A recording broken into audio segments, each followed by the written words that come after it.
The only enemy who's going to bring you down is not your neighbor. It's not society. It's not your friend. It's you. Welcome back to the channel, guys. My name is Miguel, where I talk about how to find fulfillment and excitement in life through personal growth. In this video, we're going to talk about NoFap, 30 days NoFap, how I did it, what was my experience like, the mistakes I made, the results, and how can you learn from my experience. And at the end, I'll talk about how NoFap impacted my dating life. Let's start. So before I start, a little bit of context. So I first heard of NoFap when I was like 19 in college. And at the time, I didn't really think much of it. So NoFap, the concept and the idea wasn't big as it is today. So at that age, I really didn't pay much attention to it. I just ignored and kept on with my same habits. You know, I was the same regular average guy. So 2020 was the year when I started to really look at myself in the mirror, to really understand if I liked the person in front of me. And when I did look at myself in the mirror, I hated myself. And I knew at that exact moment that I needed to change. So in March of 2020, that's when I started to have like a spiritual awakening, focusing on myself, my purpose, my goals. I started to really prioritize, taking care of my body, my skin. At that time, I started to go to the gym a lot and really work out and build muscle. I also quit drinking alcohol. I quit drinking coffee, and I really started to focus mainly on myself and like how to improve myself so I can be successful in life. So after doing all these goals, I was like, okay, let's do NoFap. Let's do it for 30 days. Let's see how that goes. I think I can do it. That's what my thought process was like. I did these. These were hard to achieve.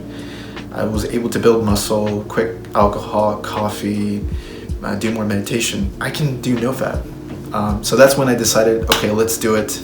Let's start 30 days.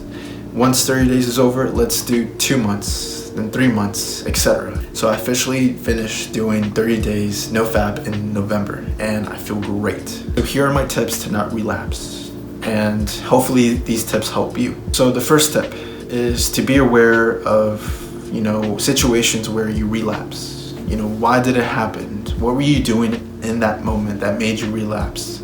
It's write it down on a paper and clearly identify the, outside distractions or the behavior that you did to make you relapse. Once you have a list of, the things that make you relapse, now you're becoming more self-aware. Your mind is realizing, okay, these are the problems. I need to find a solution.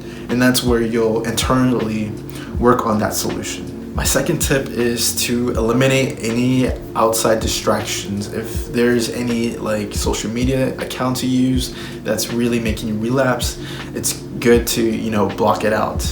Put it somewhere else. If you need it for your business or for staying in touch with people, you have to build that discipline to say to yourself, okay, I'm going to use this, but I know I am self-aware that if I do this, if I do X, Y, Z, I will relapse. I cannot do X, Y, Z. So looking back at my experience, I realized that what I did was using the stack and block method. So if you guys don't know about the stack and block method, what it is, and I just literally came up with this name. I don't know if there's a name for it or there's this, the same concept out there. If there is, let me know. I just thought about this one day. I was like, oh, let's call this stack and block method.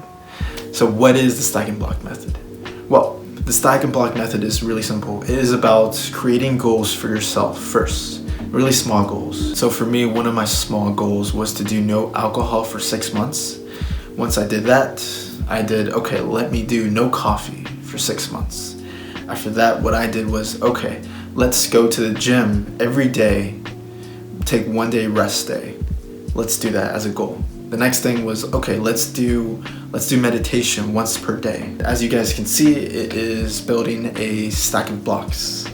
And you'll reach a point at the very top where you're like, okay, let's do NoFap.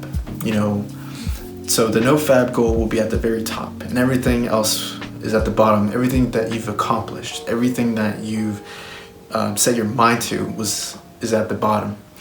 And what that does is that it prepares your mind for this ultimate challenge. If you find that NoFap is easy for you, then you'll put that as the bottom of the stack. But if you find that NoFap is really tough for you, then let's put that at the very top. So with the stacking blocks method, it really helps your mind just to get discipline. It helps your mind get into fitness. It's like your mind going to the gym. You know, it needs to prepare itself. It needs to do light weights first before it gets to the heavy weights. So right now I feel more abundance. I feel more enlightened. I feel happier. You know, I'm not living in a world of scarcity. I'm not living in a world of fear of being rejected. Dating is not really something that I'm prioritizing right now. It's more of building wealth, building an empire, having a good relationship with family. Remember what I said in the beginning, how I looked at myself in the mirror?